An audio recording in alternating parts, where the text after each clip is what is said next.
Bien-aimés de l'Éternel, nous bénissons notre Dieu.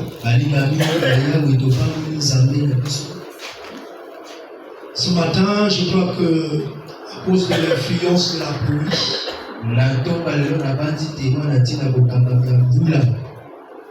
plusieurs personnes peut-être ne sont pas arrivées.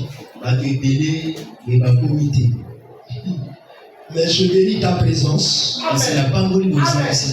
Amen. Parce que cela montre ton attachement avec ton Dieu. Que Dieu récompense ta foi. Amen. Est-ce que vous l'acceptez maintenant? Amen. Que Dieu vous accorde ce que vous demandez jusqu'à ce jour. Tu as été seul en prière, en train de demander quelque chose à Dieu. Maintenant, comme serviteur de lui, que les portes des cieux soient ouvertes et que la solution à ce problème te soit accordée.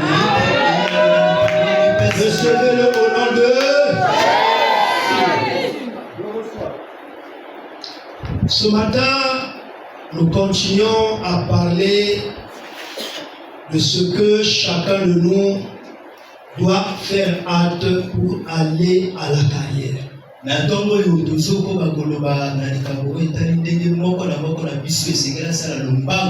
question que nous devons traiter de manière précise est de se poser la question: pourquoi celui qui est né de nouveau, ou pourquoi le chrétien en tant que temple de Dieu doit se laisser conduire par le Saint-Esprit? Je voudrais que Dieu nous aide pour qu'il puisse faire comprendre à tout un chacun de nous qu'il y a nécessité à chaque chrétien de vivre sous l'onction du Saint-Esprit ou sous la conduite du Saint-Esprit. Mon ami, lorsque nous commençons à regarder dans la Bible,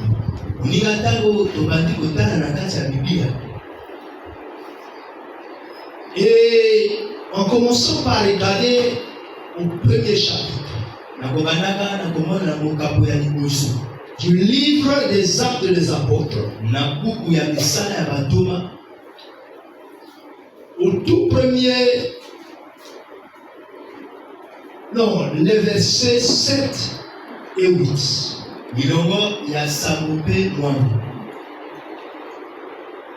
Nous voyons là Jésus en train de parler. Et vous savez que c'est Marc qui a rapporté ces événements. Mais c'est Jésus qui parle. Dans Acte chapitre 1er, le verset 7, il dit, il a répondu: ce n'est pas à vous de connaître les temps ou les moments que le Père a fixés de sa propre autorité.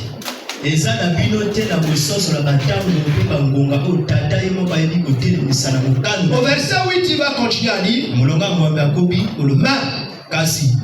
vous recevrez une puissance, le Saint-Esprit survenant sur vous, et vous serez mes témoins à Jérusalem,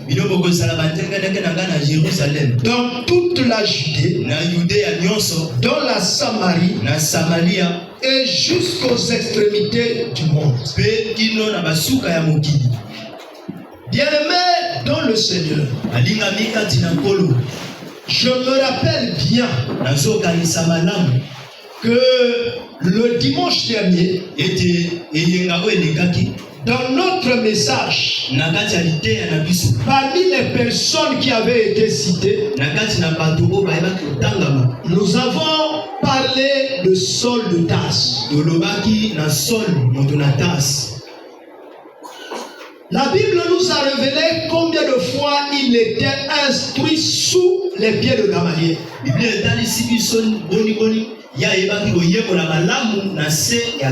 C'était un garçon instruit qui avait de la connaissance. Mais cette connaissance dérangeait beaucoup de personnes. Parce que par cette connaissance, Paul était motivé à demander des autorisations au conducteur du temple de Jérusalem pour aller arrêter tous ceux qui croyaient contrairement à lui. Particulièrement ceux qui croyaient en Jésus-Christ. Mais vous allez voir que lorsque quelqu'un a la connaissance, si cette connaissance n'est pas animée par l'Esprit de Dieu, cette connaissance-là fera du mal à beaucoup de personnes. Cette chose pourra détruire votre propre vie sans que vous en preniez conscience. Parce que Paul avait la connaissance. Mais qu'est-ce que cette connaissance-là faisait en lui? Ça créait en lui la haine. Ça créait en lui la jalousie. Et ça créait en lui le fait de ne jamais accepter la différence. Vous voyez, il y a ce type de chrétien qu'on rencontre parfois dans nos églises, dans nos familles, dans nos quartiers, ont une rigidité de telle sorte que toute personne qui ne prie pas dans la même assemblée que lui est un faux chrétien. Et vous allez voir que même dans des familles, il y a des batailles. Où on se rejette, on ne s'accepte pas, on ne s'entraide pas, simplement parce que vous n'êtes pas de la même assemblée.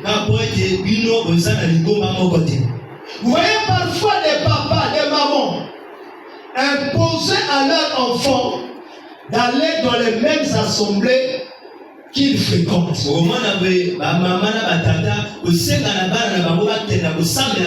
Mais combien de fois les enfants ne sont pas d'accord? Or la Bible dit ce qui n'est pas le fruit d'une conviction est un péché. Ces enfants-là accompagnent leurs parents dans les assemblées de leurs parents. Mais en réalité, ces enfants-là ne sont pas connectés avec le souverain. Parce que même leur cœur n'est pas convaincu du lieu où ils sont allés prier. Vous voyez? Vous voyez? La connaissance sans qu'elle soit éclairée par l'Esprit Saint devient un piège, devient un fusil, une arme de destruction, devient même un désastre pour les autres, crée même des fissures, des blessures dans le cœur de ceux qui sont à côté de lui. Parce qu'ils sont contraints de faire des choses qu'elles ne se sont pas réellement engagées. Elles sont allées prier pour vous satisfaire. Et cela n'est qu'une hypocrisie. Est-ce qu'à ce moment, cette personne pourra voir Dieu? Non. Alors vous voyez, lorsqu'une connaissance n'est pas animée par le Saint-Esprit, elle devient un danger. Lorsqu'on n'a pas une foi éclairée par le Saint-Esprit, ça devient un danger. Vous ne voyez pas à longueur de journée des chrétiens qui parlent tous de Jésus-Christ. Ils font des discussions à longueur de journée. Ils ne s'accordent pas. Oh, dans notre assemblée, on ne prêche pas comme ça. Notre conducteur n'a pas dit que c'est comme ça. Nous ne croyons pas que c'est bien interprété. Pourquoi? Parce que ce n'est pas le Saint-Esprit qui les éclaire, mais c'est la connaissance de leur conducteur qui les éclaire. Vous voyez que pour que l'homme, pour que le chrétien qui suit Jésus s'accorde avec Jésus, il doit être éclairé par le Saint-Esprit. Et voilà pourquoi Jésus, en parlant avec ces personnes-là, ou en parlant aux chrétiens qui le suivent, il dit, mais vous, recevrez une puissance, le Saint-Esprit survenant sur vous, et vous serez mes témoins à Jérusalem, dans toute la Judée, dans la Samarie et jusqu'aux extrémités du monde. Regardez ici, Jésus ne cite pas un seul endroit. Il cite l'endroit où fréquentent tous ceux qui croient en lui. Ah, c'est ça qui est illustré ici par Jérusalem et par la Judée. Il fait comprendre que lorsque vous serez chrétien et que votre foi sera animée par le Saint-Esprit, ce qui va se passer, c'est que là où il y a des chrétiens comme toi, vous accepterez leur différence comme telle, vous les aimerez avec dans leur faiblesse, et vous travaillerez pour les remonter. Et vous serez toujours en accord avec les uns les autres. Quelle que soit la différence qu'on peut avoir. Et voilà pourquoi il est allé en parler de toute la Judée. C'est-à-dire toutes les formes de rassemblement où Christ est prêché comme Seigneur et Sauveur. Regardons très bien. Je ne parle pas ici d'autres religions. Je parle ici de l'église chrétienne. Si vous regardez bien, dans l'église chrétienne, il y a des tendances. Dans ces tendances-là, il y a des divisions. Et même dans ces divisions-là, les uns et les autres arrivent à ne pas s'accepter. Les uns et les autres se rejettent. Qu'est-ce qui fait cela? Ah, on comprend quelque part qu'ils ne sont pas tous animés par le même esprit. Parce que si on est animé par le même esprit, on aura le même comportement. On aura le même langage. On aura une compréhension complémentaire des choses. On s'acceptera comme on est. Et on aidera le faible à devenir fort. Et on travaillera pour progresser. Mais d'où vient-il qu'on se rejette? D'où vient-il qu'on s'accuse? D'où vient-il qu'on se blâme? Le problème, est-ce que nous sommes tous conduits par le même esprit?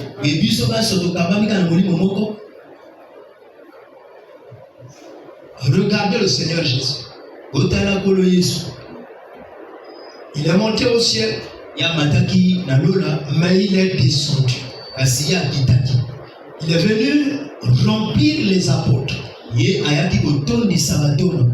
Les apôtres qui n'avaient pas la capacité de briser un certain nombre de limites.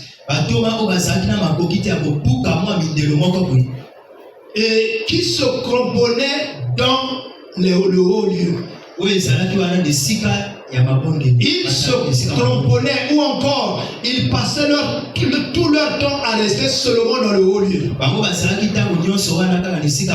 Ils ne pouvaient pas aller au-delà parce qu'ils croyaient qu'ils étaient les seuls que Dieu avait choisis. Mais il fallait que Jésus repose son esprit sur eux. Lorsque l'esprit de Jésus s'est répandu sur eux, est-ce qu'ils sont restés au même endroit? Est-ce qu'ils ont gardé le même comportement? Est-ce qu'ils ont gardé les mêmes relations? Vous allez voir qu'ils sont sortis de leur cachette. Ils sont sortis de leur rempart qui était le haut lieu. Et ils ont commencé à parler aux personnes de diverses langues, aux diverses tribus. Et Dieu leur donnait les capacités qu'ils n'avaient pas avant. Le Saint-Esprit ouvrait leur bouche. Ils ont commencé à parler le langage d'autres ethnies. Ils ont brisé leurs limites. Pourquoi? Parce que le Saint-Esprit est venu dans leur vie. Alors mon ami, sens que tu es le Saint-Esprit.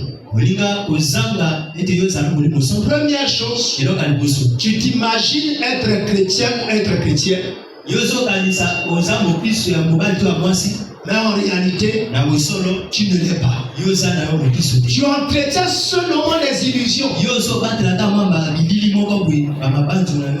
Tu le crois. Oui, tu fais bien de croire. Mais en réalité, tu n'as rien de ce que tu crois. Lorsque le Saint-Esprit vient en toi, il commence par transformer ta vie. Je reviens sur Paul. Tout au départ, il s'appelait Saul. Et il a passé tout son temps à apprendre la parole de Dieu. Pour lui, c'était une doctrine. Chaque chose devait être acceptée de manière rigide. Aucune déviation, aucune faiblesse n'était autorisée. Sinon, il frappait. Bien qu'il entendait qu'il y a des gens qui prêchent différemment, qui croient différemment, ils allaient les chercher pour les détruire. Maintenant, regardez.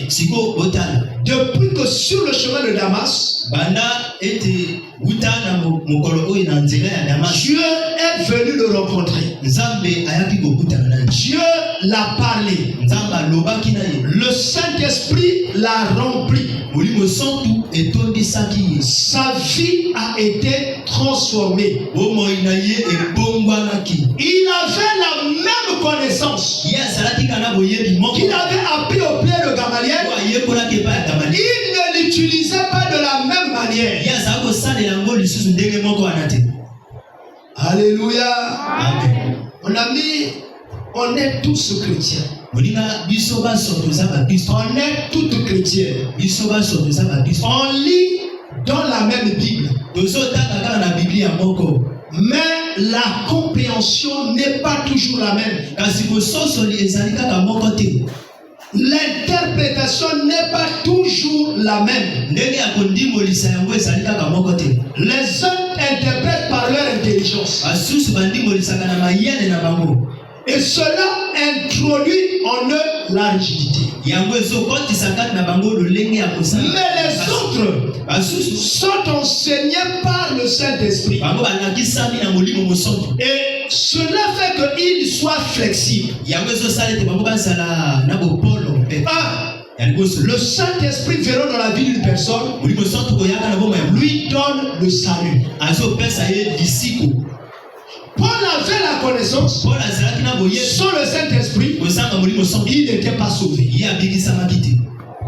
Le jour où le Saint-Esprit est venu en lui, il a été sauvé. En étant sauvé, alors il a changé de direction. Mon ami, rappelons-nous, ma soeur, mon frère. Dans ta vie, tu n'as pas déjà rencontré des personnes chrétiennes qui vivent comme si elles étaient païennes.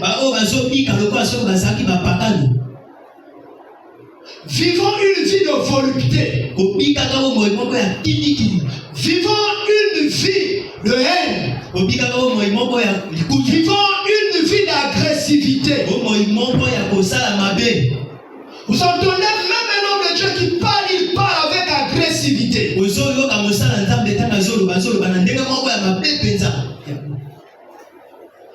Parfois établissons rigidement des lois. Même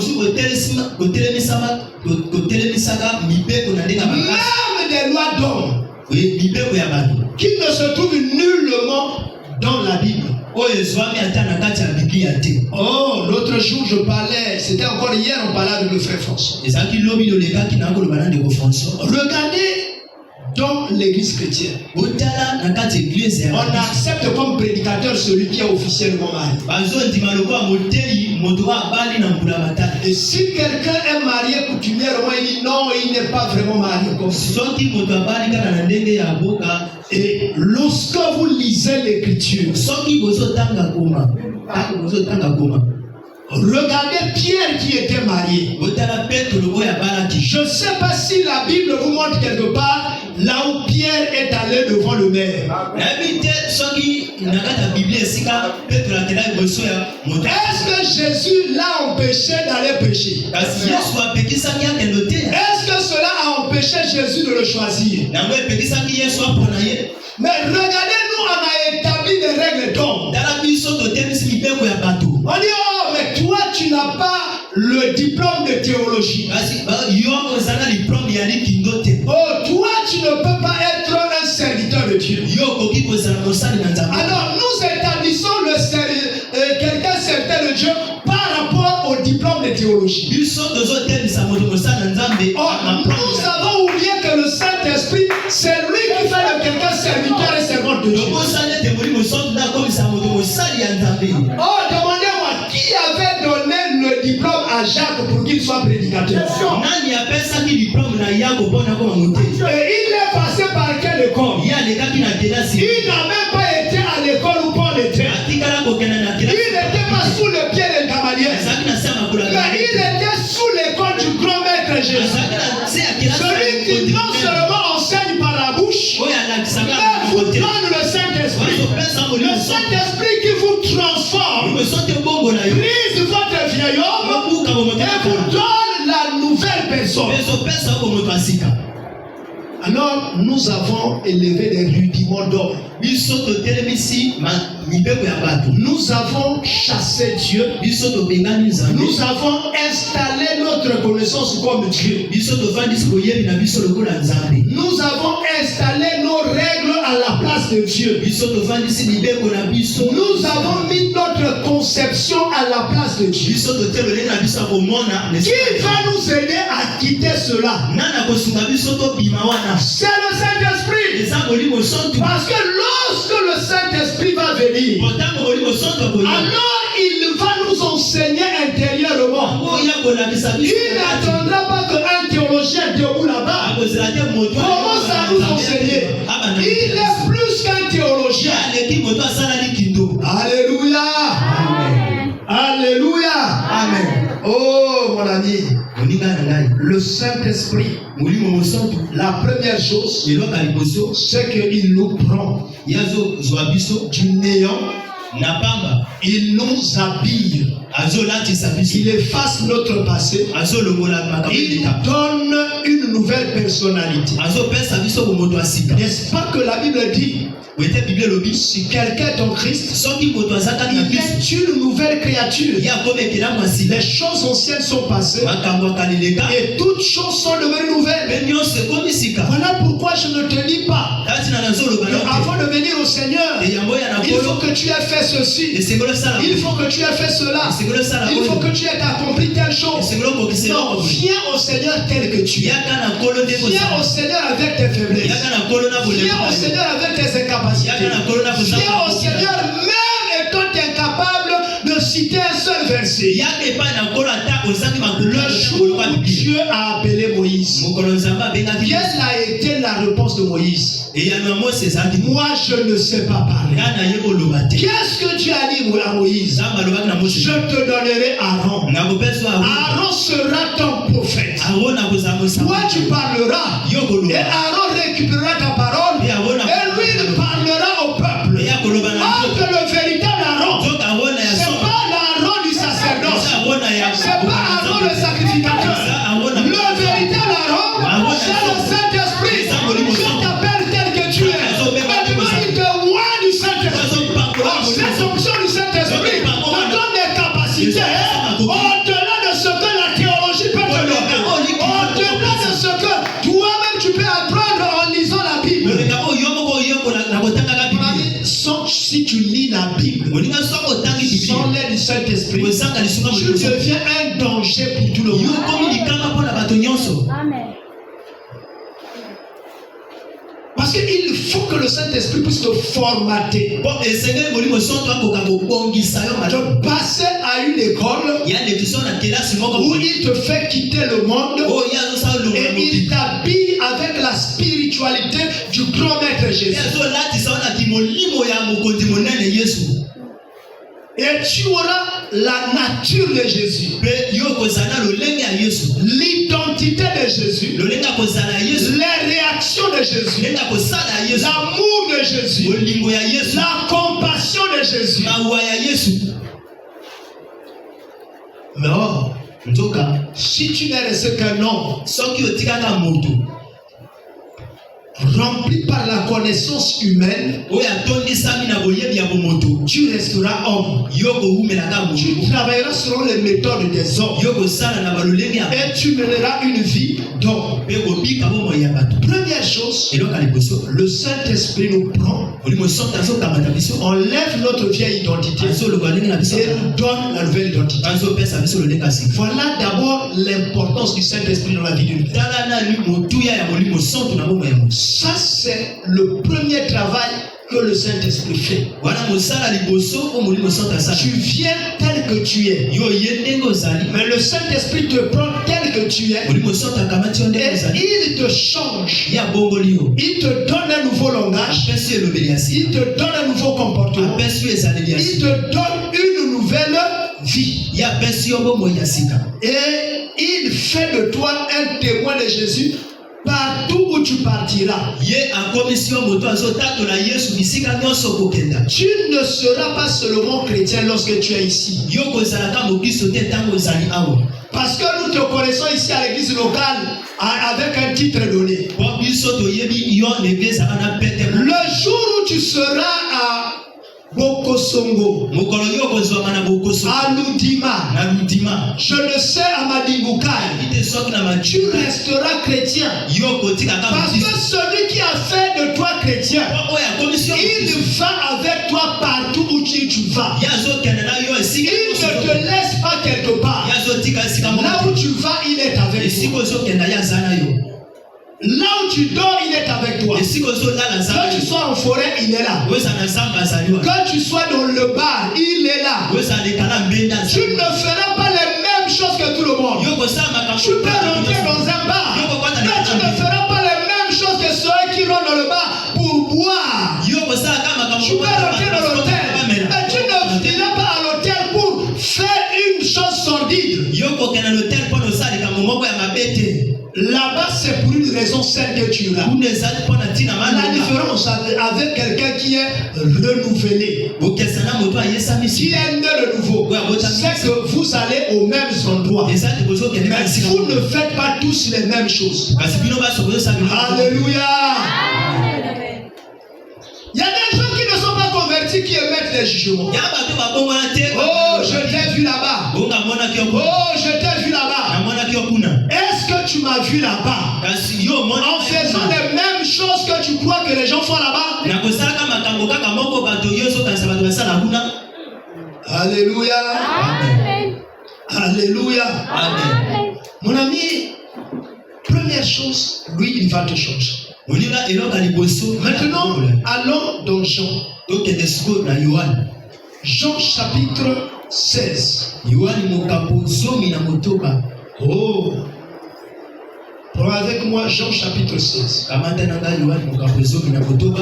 Prends les versets 7 à 14. Cependant, je vous dis la vérité. Il est avantageux que je m'en aille. Car si je ne m'en vais pas, le consolateur ne viendra pas vers vous. Mais si je m'en vais, je vous l'enverrai.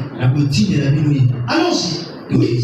Et quand il sera venu, il convaincra le monde en ce qui concerne le péché,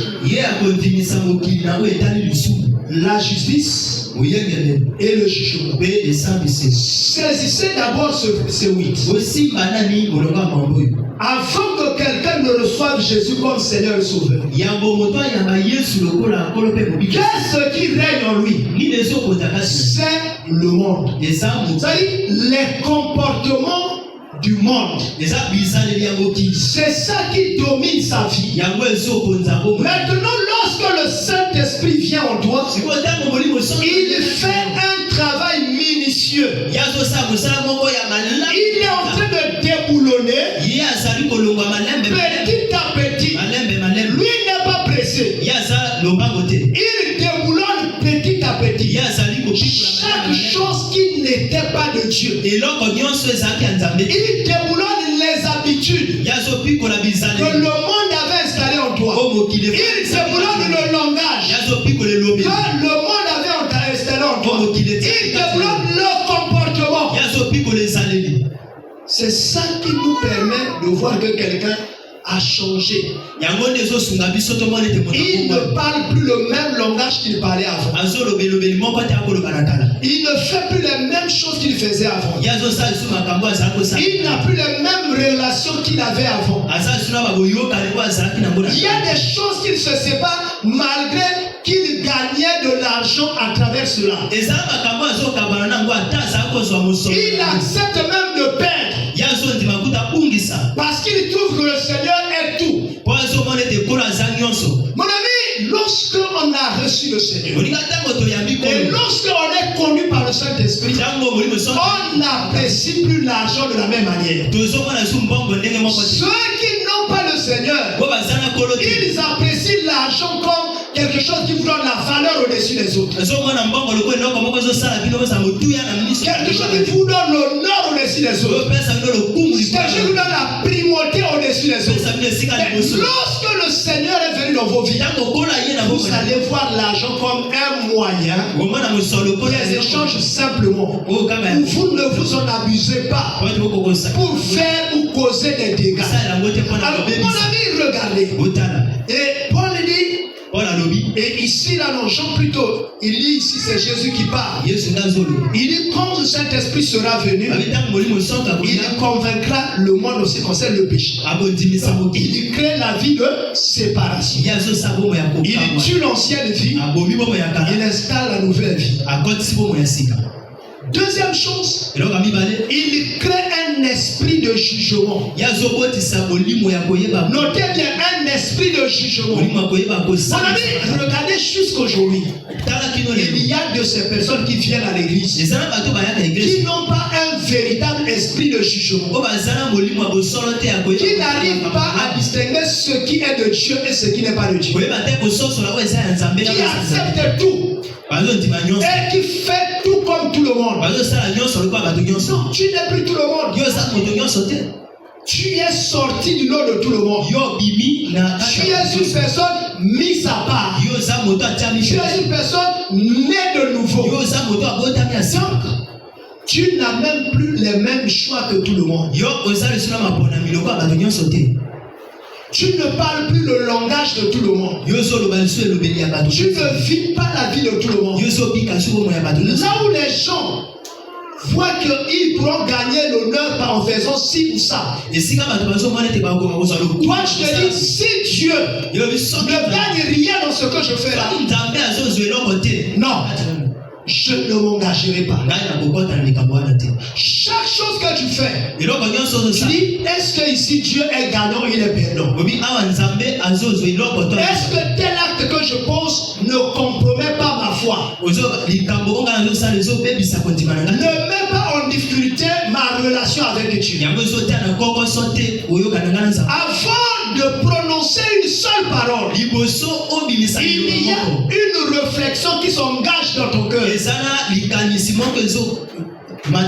Lorsque j'aurai sorti telle phrase, qu'est-ce que Dieu va gagner? Qu'est-ce que Dieu va perdre? Si Dieu est perdant, même si moi je suis gagnant, je ne le ferai pas. Parce que Dieu est au-dessus de moi. Et moi je suis en dessous. Lui il a la première place. Et moi j'ai la place secondaire. Je ne poursuis pas mes intérêts, mais je poursuis ses intérêts. Et comme lui il est juste, lorsque tu poursuis ses intérêts, lui il travaille maintenant en ta faveur. C'est là où tu es bon. C'est là où tu es bon. Mes soeurs, travaillez pour Dieu. Arrêtez de vous battre d'abord pour vous-même.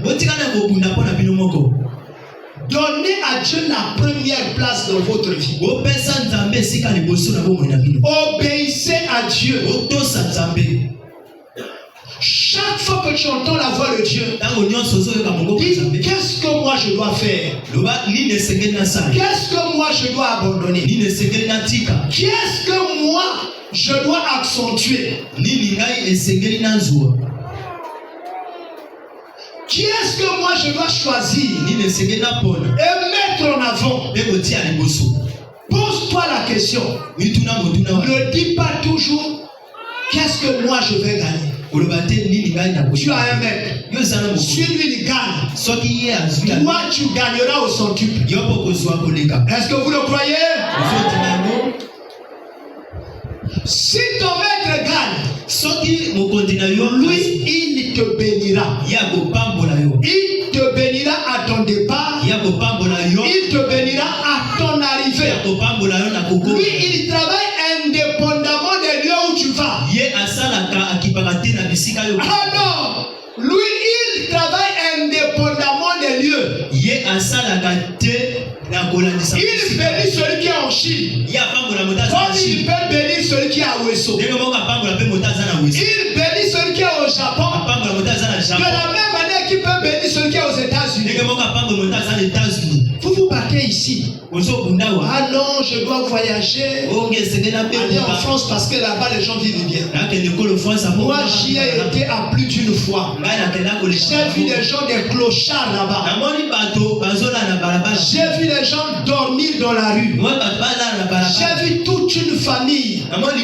Monsieur, madame, les enfants en train de tendre la main aux passants.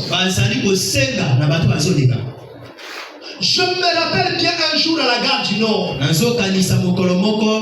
Je suis rentré dans un magasin. J'achetais un petit téléphone pour ma femme. Et un blanc est venu me voir. Il me dit donne-moi un peu d'argent. J'ai sorti 10 euros. Et je lui ai donné. Et puis une femme blanche a accouru. Elle est venue vers moi. Elle me dit tu as quitté ton pays. Tu es venu ici pour aider les gens qui ne veulent pas travailler. Laisse-le mourir. Parce qu'il ne veut pas travailler. Il a les mains, il a les pieds. Vous voyez, ce manque de compassion. Ce manque de compassion. Vous savez, la science rend les gens rigides. Le manque de Dieu empêche quelqu'un d'avoir la miséricorde, de comprendre la situation de l'autre. Vous voyez? Oh non, il fait exprès. Oh, il fait exprès. Qu'est-ce que vous croyez? Tous les jours, on doit avoir pitié de lui. Depuis qu'on lui a accordé la miséricorde, il n'a jamais décollé. Donc il fait exprès. Cette fois-ci, laissez-le mourir. Vous voyez, ce langage-là, c'est un langage du fait que le Saint-Esprit est abyssant de nos vies. Laissons-nous continuer. Alors, on dit, il convaincra le monde en ce qui concerne le péché. Il sépare nos vies avec le péché, la justice et le jugement. Il introduit lui-même un jugement dans notre vie. En ce qui concerne le péché, parce qu'il ne croit pas en moi. La justice, parce que je vais au Père et que vous ne me verrez plus. Le jugement, parce que le prince de ce monde est jugé. Or, qui est le prince de ce monde? C'est le diable. C'est Satan. Lorsque Dieu rentre dans ta vie, il juge Satan. Il le sort. Il éloigne. Et avec tous les désirs qu'il a installés en toi. Frère, dis-toi, tu marches dans la rue. Tu vois seulement une voiture passer. Tu n'as même pas commencé à acheter un vélo. Tu dis, ah, moi vraiment, cette voiture-là, si c'était la mienne, tu as commencé à la convoiter. Vous savez, la convoitise crée même la haine. La convoitise crée l'esprit de criminalité. La convoitise fait pour pousser à voler. Et la convoitise vous pousse à faire des choses sordides. Vous voyez? Or que si Dieu a donné à quelqu'un, il t'a donné autre chose. Il dit, oh, que Dieu soit béni. Celui qui a Dieu en lui se contente à ce qu'il a. Mais celui qui n'a pas Dieu se lance à des opérations difficiles pour avoir des choses qu'il n'a pas. C'est ce qui nous conduit à la franc-maçonnerie, à l'occultisme.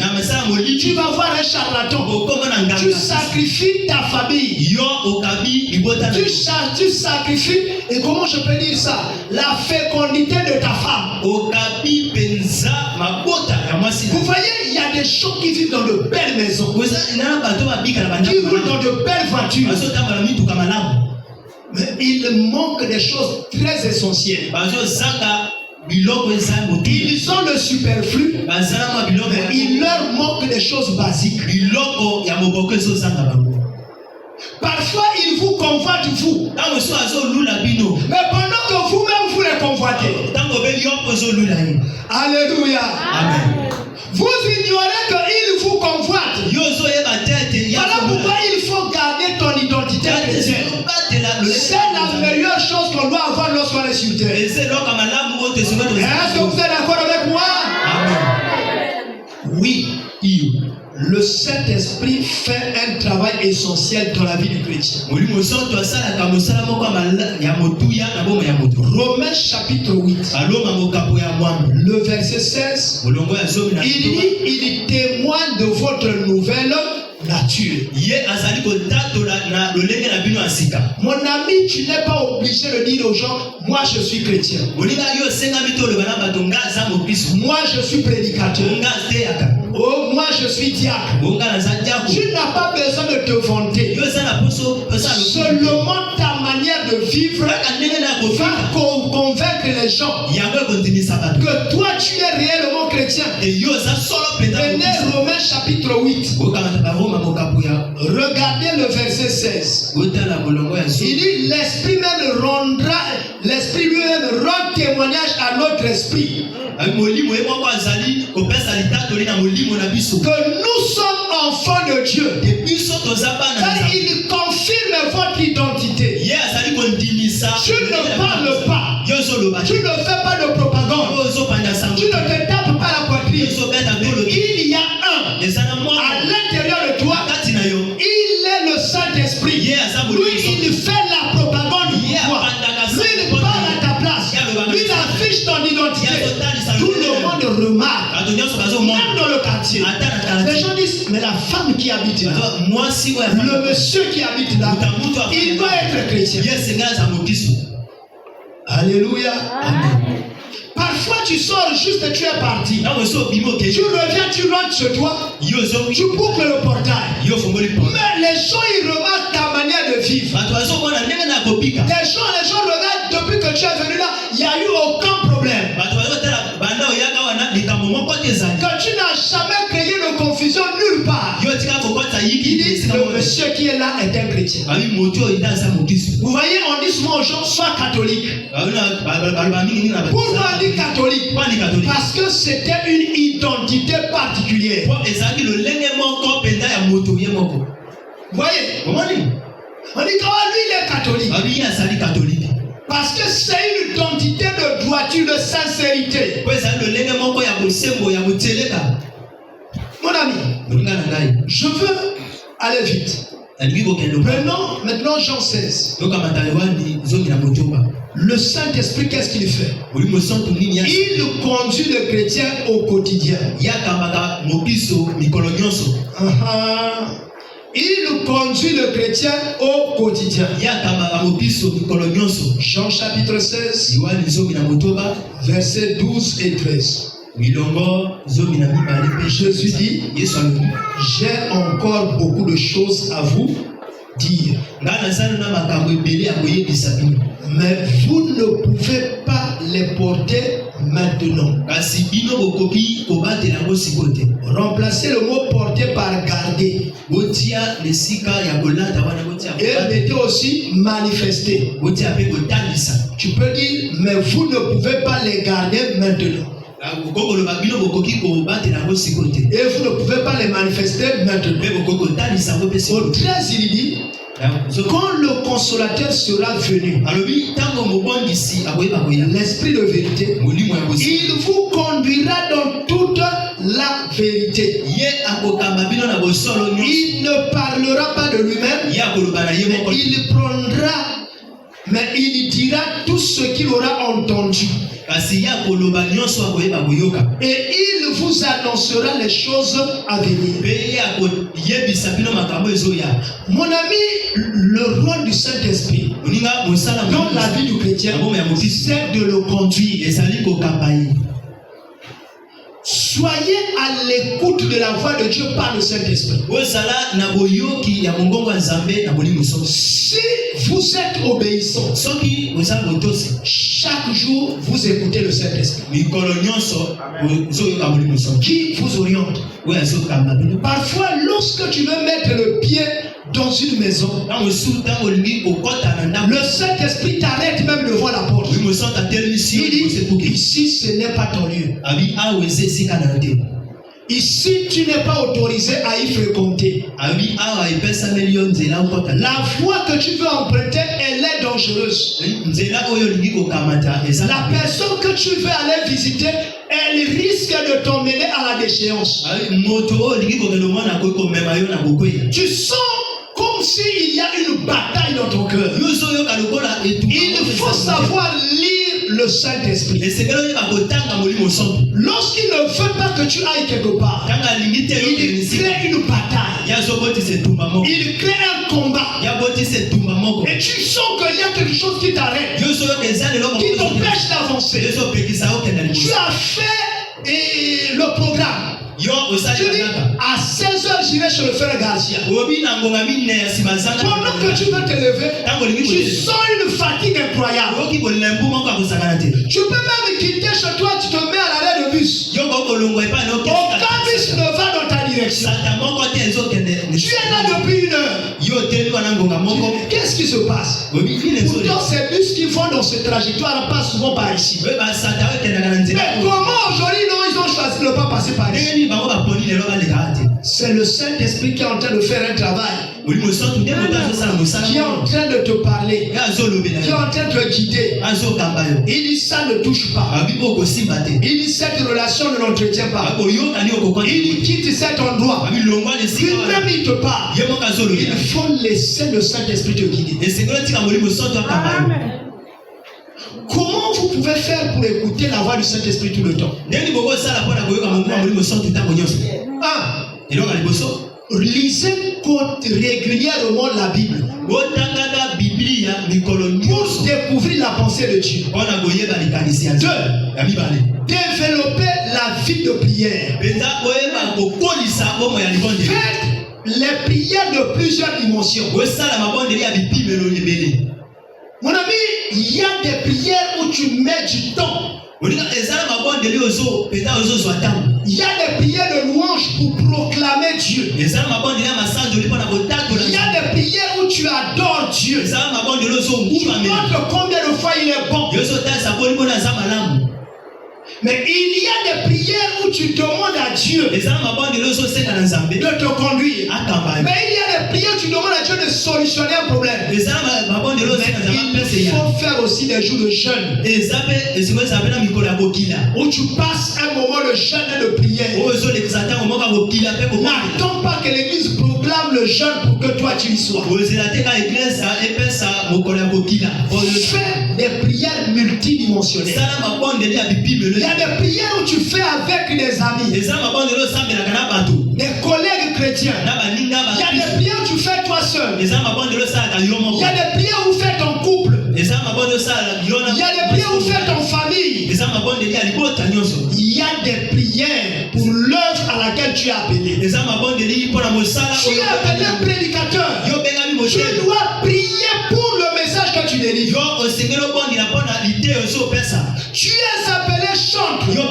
Tu dois prier pour ta manière de chanter. Dès que tu chantes, il y a l'onction qui se dégage. L'onction touche les vies. Il y a des prières que tu pries pour que Dieu brise le péché dans ta vie. Où tu entends des faiblesses, du picotement, des démangeaisons dans ton corps. Tu dis à Dieu non. Aujourd'hui je me suis consacré. Je suis rentré en prière. Pour que ces choses-là que je sens dans mon cœur, que je ne les sente plus. Je détruis ces hôtels de famille. Il y a des prières où tu dois détruire la malédiction qui passe par le sang. Alléluia. Comment vous allez comprendre que dans une famille tout le monde connaît la même maladie? La même maladie. Non. Revoltez-vous. Revoltez-vous en prière. Parce que Dieu est l'esprit supérieur. Il faut vous révolter. Ne soyez pas toujours des chrétiens nonchalants, négociants, des chrétiens qui négocient toujours avec le péché, avec le diable, avec les faiblesses. est-ce que c'est normal que toi, en tant que chrétien, tu entretiens des faiblesses qui t'empêchent même de venir à l'église? Même de prier. Est-ce que tu trouverais normal que dans ta maison, tu ne pries jamais? La prière est la nourriture du chrétien. La prière est la base de la force du chrétien. La prière entretient ta relation avec Dieu. Et lorsque tu ne la fais pas, comment sera ta relation avec Dieu? Comment sera ta force spirituelle? Tu seras toujours en dessous, dominé, écrasé. Multiplier les formes de prière. Et lorsque tu pries, prends le temps d'écouter le Saint-Esprit. Oh, nous les chrétiens d'aujourd'hui, on est perturbés par beaucoup de choses. Je vous dis, le diable nous perturbe par beaucoup de choses. Et même par les réseaux sociaux. Tu as fait une prière la nuit. Au lieu d'aller de monter sur ta couche, tu commences à manipuler ton téléphone. Du coup, tu es passé de la concentration à la distraction. Tu as fait rentrer ton esprit. Tu l'as enlevé de la concentration. Ton esprit n'est plus attentif. Ton esprit n'est plus sensible. Parce que toi-même tu l'as fait rentrer dans la distraction. Tu l'as créé, tu l'as mis dans les barrières. Et lorsque ton Dieu te parle, tu n'écoutes pas. Lorsqu'il te parle, tu oublies ce qu'il t'a dit. Révoltons-nous. Comment oublions-nous toujours ce que nous voyons dans les songes? Or que Dieu nous parle, même par les songes. Dieu nous parle par des personnes. Lorsque quelqu'un te parle, tu ne sens rien. Or parfois Dieu passe par une personne en train de te parler. À chaque fois, il faut être attentif. Mais c'est le Saint-Esprit qui t'accorde ses qualités. Il conduit les chrétiens au quotidien. Il le dit, il le commande, il le rappelle, il l'oriente, il le discipline. C'est ça le travail que fait le Saint-Esprit. Dans Romains chapitre 8, le verset 28, lisons ça. Nous voyons qu'il soutient le chrétien.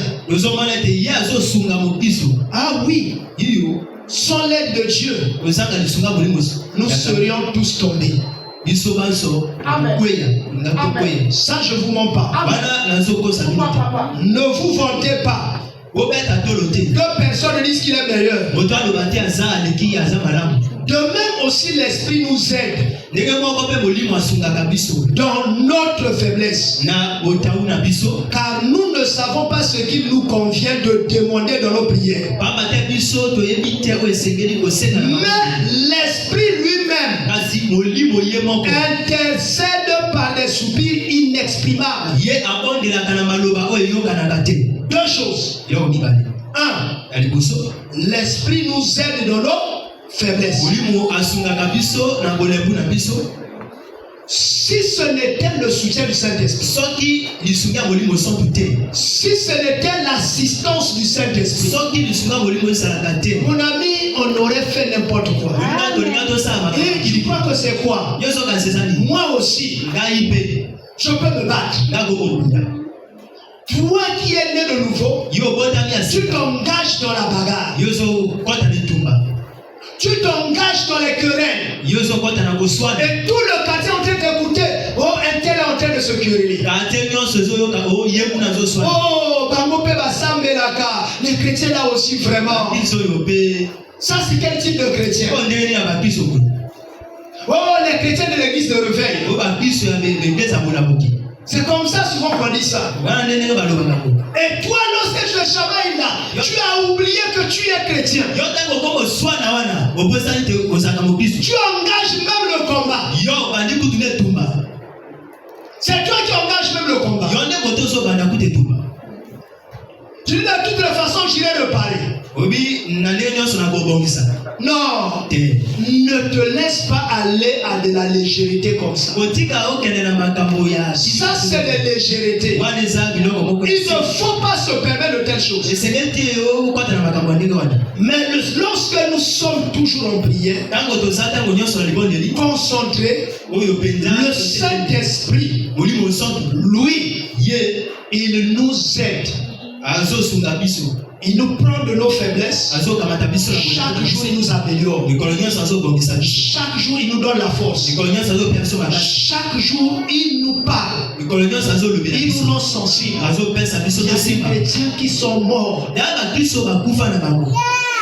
Il a perdu la sensibilité. Ya kungisi kosimbama. Kosimba ya molimo. Il ment. Ya kosaka. Même son cœur ne le parle plus. Ata motema nezo loba lisusu. Il ment. Ya zo kosa. Il ne sent aucune culpabilité. Azo yo bata kofunda bana motema te. Il voit que tout est normal. Ya zo mona nyonso eza malamu. Tu es déjà mort. Yo so kufa. Le Saint-Esprit a tellement parlé, il t'a tellement reproché des choses. Molimo sota za lobela yo ata pamela yo. Tu t'es toujours engagé dans la mauvaise voie. Yo continue kaka na makambo mabe. Et il t'a laissé. Et atikinde yo. Il est devenu assistant. Ya komo tala na ita. Au lieu d'être celui qui œuvre, Esika za moto azo sala. ne pas que tu tombes dans les faiblesses. Oyo pe na motaute. Alors, en continuant, Na kokobaka. il nous assiste dans nos faiblesses. Ye azo sunga biso na kotamu na biso. Et qu'est-ce qu'il fait encore? Pe nini asalaka lisusu. Alors, lui aussi, Pe ye pe. combien de fois on dit, donc, de même aussi l'Esprit nous aide dans nos faiblesses. Olimoni ba molimo pa sunga. Car nous ne savons pas ce qu'il convient de demander dans nos prières. Mama te biso toyebi te nini esengeto senga na mabonde na biso. Il nous aide pendant que nous sommes en prière. Ye asungaka biso tango tozo bonde. Mon ami, lorsque tu rentres en prière, Moninga tango koti dans na une libonde. prière profonde, Na libonde ya mozindo. tu entends. Yo zo yoka. Tu entends, il y a des choses qui viennent. Ezana biloko ezo ya. Il y a des inspirations. Ezana ba makambo ezo ya. Lorsque tu es en train de louer Dieu, Tango ezo santo na Nzambe. tu vois, il y a des phrases qui arrivent seules. Moi ezana maloba moko ezo ya yango. Lorsque tu fais des demandes, Tango ezo senga. Dieu te dit ce qu'il faut demander. Nzambe azo loba yo esengelo senga. Mon ami, Moninga. c'est David Eza Dawidi. ou Salomon To Salomo. qui disait à Dieu, Wa zabo loba na Nzambe. ne me donne pas trop d'argent. Opesa ngai moko koleka te. Parce que si j'ai trop d'argent, Bon, soki naza na mboka ebele. qu'est-ce que je vais faire? Nini akosala? Je finirai peut-être même par t'abandonner. Na mosu na kosundela. Mais ne fais pas que je puisse trop manquer. Kosala bete nga na Nzambe. Si je manque, Soki na je Nzambe. peux te renier. Eko wanga na yo. Mais qu'est-ce qu'il demandait? Nini akosala? Le juste milieu. Oyo esengeli. Le Saint-Esprit connaît de quoi nous avons besoin. Olimo soto ayebi nini biso tozala ngo bosenga. Laisse que tu entendes sa voix Tika ete yo yoka mongongo. et que ta prière soit orientée par lui. Ete libonde na yo kambama na ye. Oh, je voulais encore qu'on pousse un peu plus loin. Nalingi mo atokenda mo mosika. Le Saint-Esprit. Olimo mosoto. Il rappelle aux chrétiens les enseignements du Christ Ye azokundolisa na bakristo malakisi ya Kristo. et l'aide à les mettre en pratique. Pe asungaka bango basalela yango. Jean 14, verset 6. Il rappelle aux chrétiens les enseignements du Christ. Ye akundolisaka na bakristo malakisi ya Kristo ye moko. Tu peux ou ne pas être en présence de la Bible. Yo koki to te kozala bozalisi ya Biblia. En toi, le Saint-Esprit a écrit une Bible vivante. Kati na yo olimo soto akomi Biblia ya bomoi. Lorsque tu mets le pied, Tango tie lokolo. tu veux dévier, Olingo il te te. dit, ah, tu te rappelles plus? Obi yo ozokanisa so te. Regarde ce que tu as dit. Tala olobaki. Et quelle est ton identité? Sindo lolenge na Tu es enfant de Dieu. yo za mwana Nzambe. Ça, ce n'est pas autorisé pour Wana toi. pesa neli yo nzela kosala. Ça, il fait aussi ce travail-là en nous. Ya sanga pe mosala na kati na biso. Et il équipe le chrétien Ya latisaka mokristo. pour l'œuvre ou pour la mission qui lui a été confiée. Mpona mosala to etinda oyo epesamelaki ye. Il équipe le chrétien pour accomplir l'œuvre ou pour accomplir la mission qui lui a été confiée. Nous repartons dans Actes chapitre 1, le verset 8. Ne vous plaignez pas. On m'a confié de faire ça. Comment je vais le faire? Je ne sais pas comment le faire. Je n'ai pas les capacités. Il y a quelqu'un qui a les capacités. Regardez les apôtres. Ils ont commencé à parler en des langues qu'ils n'ont jamais apprises. Ils ont commencé à prier sur les malades. Avant, ils avaient des barrières. Ils avaient des limites. Lorsque le Saint-Esprit est venu, il a brisé les limites. Il a brisé les barrières. Il a les a rendus capables de faire mieux qu'avant. Pourquoi tu doutes de toi? Dieu t'a doté des capacités particulières. Mets-toi debout. Tu es un ouvrier du Seigneur. Le Seigneur te connaît par ton nom. Lorsque tu es appelé à quelque chose, n'hésite pas. Dès que tu prononceras une phrase, le Seigneur ajoutera toi par le Saint-Esprit. Tu seras étonné de ce que tu diras. Alléluia. Les jours où on conduisait la prière ici, le frère François dit, j'ai été tellement étonné la manière dont les sœurs ont conduit la prière. Et